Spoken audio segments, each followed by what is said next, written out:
Salut tout le monde, j'espère que vous allez bien. Comme vous pouvez le voir, je suis enfin de retour après un petit moment d'absence. Mais ne vous inquiétez pas, ça va être encore mieux qu'avant. En fin de vidéo, je vous expliquerai maintenant ce que je veux faire de ma chaîne. Mais bon, ça, on va le garder pour plus tard. Maintenant, je vais vous expliquer les enjeux de chaque équipe pour la fin de saison régulière à moins de 10 matchs de la saison.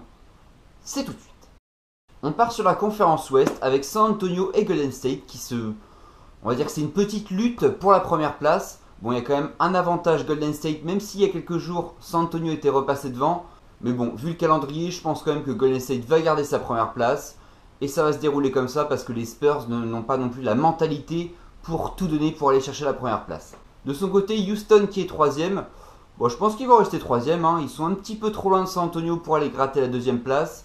Et derrière, Utah est un petit peu trop loin aussi. Donc ils vont rester troisième sans trop de problème. Je parlais donc de Utah qui, eux, ont un calendrier moyen. Mais il y a une rencontre très importante samedi soir à Los Angeles contre les Clippers, qui eux sont 5e. Donc on va pouvoir voir qui va avoir l'avantage entre 4e et 5e. Bon, même si ça n'a pas trop d'importance étant donné qu'ils se jouent l'un contre l'autre en playoff. Mais l'avantage du terrain est quand même intéressant entre les deux. On passe donc aux Clippers qui eux ont un calendrier moyen. Mais j'imagine quand même que Utah va rester devant parce que dans la dynamique, Utah est meilleur. Et on passe à OKC qui a un calendrier plutôt moyen. Mais son dernier match de saison peut être capital pour son classement étant donné qu'il est contre Memphis qui est actuellement 7ème. La lutte entre les deux semble acharnée pour avoir la 6ème ou 7ème place, mais c'est surtout l'adversaire qui est intéressant. Est-ce qu'on préfère jouer contre San Antonio ou contre Houston? C'est à eux de voir. Je passe donc bien entendu à Memphis qui eux ont un calendrier moyen mais moyen plus simple que OKC, donc ça ne m'étonnerait pas qu'ils passent devant au classement. On s'attaque à la 8ème place avec Denver. Bon, les petits ont bien tenu jusqu'à présent, mais là, ça s'annonce vraiment très compliqué. Ils n'ont qu'un seul match à domicile. Tous leurs matchs seront contre des équipes de playoff. Donc là, il va quand même falloir rassurer. Et mardi soir, ils ont une affiche capitale à Portland, qui est justement leur concurrent à la 9ème place pour passer 8ème. Je pense qu'à ce moment-là, on saura déjà qui est favorable pour passer 8ème, mais bon. Courage Denver. Comme je vous expliquais à l'instant, Portland a un calendrier quand même beaucoup plus favorable que Denver, qui a un calendrier vraiment très compliqué.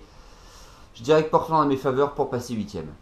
Ensuite, dans les équipes qui peuvent jouer la 8ème place, mais qui ont quand même un petit peu trop de retard, il y a Dallas. Ils ont un calendrier pas forcément très simple ni trop compliqué, mais ils ne jouent qu'une seule équipe qui n'est pas en playoff, et ça, cumulé à leur retard, ça fait quand même trop. Même situation pour les Pelicans, ils partent avec beaucoup trop de retard pour vraiment être inquiétants pour la course à la 8ème place. Mais à noter qu'ils auront une double confrontation contre Denver avant la fin de saison. Et selon le résultat, ça peut faire les affaires de Portland. Ensuite viennent les Minnesota Timberwolves et les Sacramento Kings que je mets plutôt dans le même panier parce que c'est deux équipes qui, l'une, les Kings sont en reconstruction, mais les deux cherchent à trouver des automatismes pour la saison prochaine, pour construire. Donc il n'y a pas vraiment d'enjeu, ils ne sont pas là pour gagner une place, ni non plus dans le but de tanker. Donc voilà, ils vont essayer de gagner leur match et faire du mieux qu'ils peuvent. Ah par contre là avec Phoenix et les Lakers, si vous aimez la Pro B, ah bah allez-y, vous allez être régalés. C'est du n'importe quoi, on fait jouer les jeunes pour perdre le plus de matchs possible. Donc à la limite c'est honorable si on prend le fait de vouloir faire jouer les jeunes joueurs pour qu'ils puissent se développer, c'est très bien. Mais quand on sait que c'est dans le but de perdre le plus de matchs possible, c'est franchement dégueulasse. Donc voilà, en résumé, dans la côte ouest, ça va être...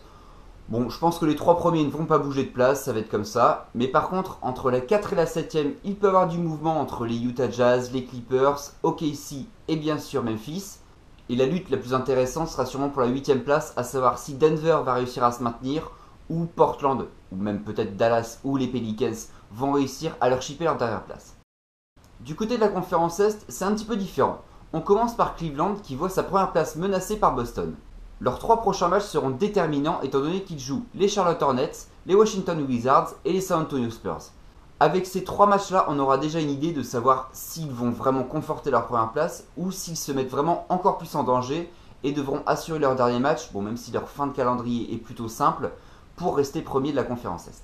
Boston qui est deuxième et compte donc 2 défaites de plus que les Cavaliers, ont un calendrier moyen, mais selon leur série de victoires et donc celle des Cavaliers, on pourra savoir si le match du 5 avril au Garden qui les oppose justement à ces Cavaliers aura une importance primordiale ou non.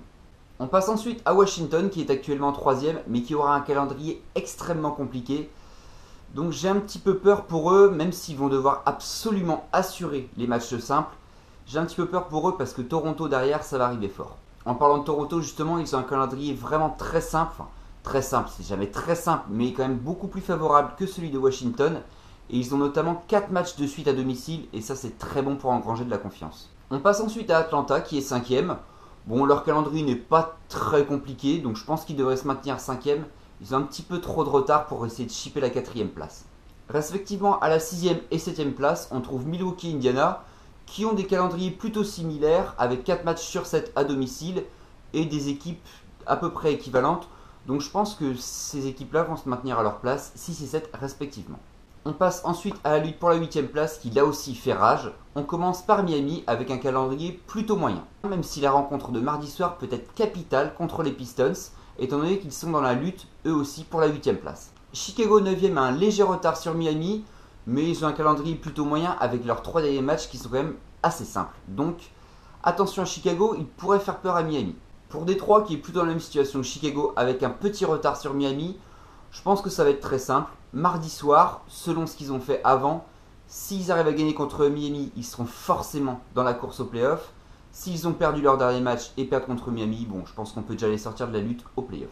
Pour leur bilan, j'ai décidé d'inclure Charlotte à cette course à la 8ème place, mais c'est vraiment que pour le bilan parce que vu leur calendrier, il est beaucoup trop compliqué pour eux et vu le retard qu'ils ont, c'est même pas la peine, mais bon, je les mentionne quand même parce qu'ils ont fait une saison, bon, correcte, même si je la trouve dégueulasse vu leurs attentes. Et ensuite, on arrive à la kermesse. New York Knicks.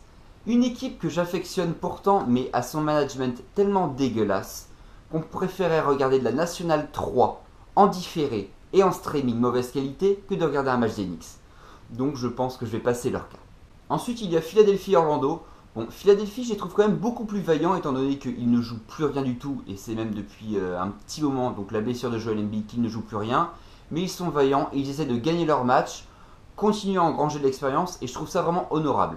Alors qu'à Orlando, bon, ils ont perdu depuis le début de saison, ça n'a pas changé, ils n'ont jamais été en posture d'aller en playoff.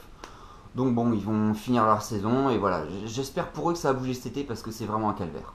Et enfin les Nets, bon bah eux c'est même plus vaillants qu'ils sont, c'est des combatifs au possible, ils ont une équipe minable, ils n'ont aucune chance de se reconstruire à la draft, mais ils se battent et ils arrivent quand même à accrocher certains matchs, donc bravo à eux.